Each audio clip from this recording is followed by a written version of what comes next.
thơ mong bờ khâu nhau mơ đi hấp lệ một cuộc là hai sắc cho nhau tan tay máu cho ngóng hắt thuyền nhắm to mơ nhiều bay biển tu lấy ô tơ mây có chiếc mà nhau xin lắng nghe mơ hàng anh nhìn rằng đi muôn tuy đi sampai hana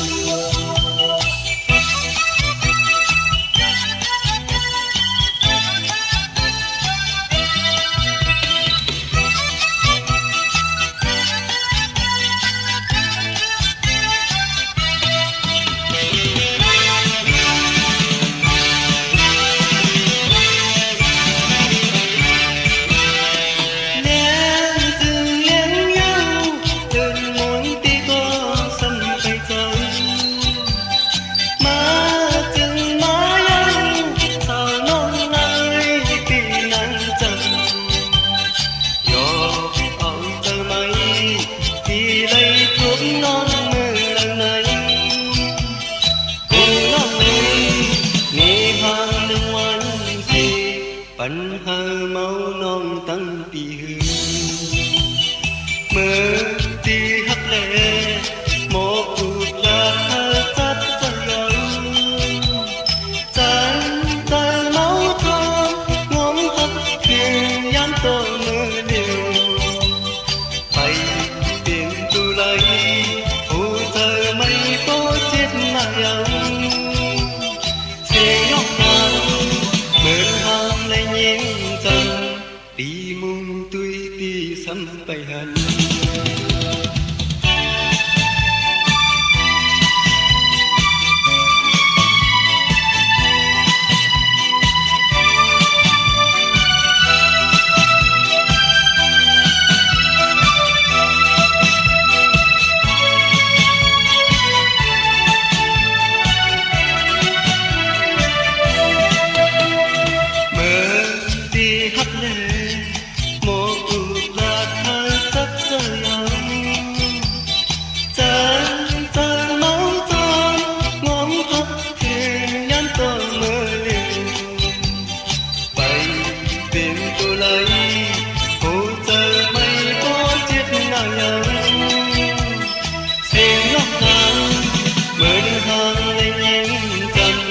đi muôn tuy đi sampai hana lên từng nén nhang từng muốn đi có sampai tới mà từng má nhang sao ngóng nơi bị nắng trần do áo tơ mây đi đây thuốc non mơ lần này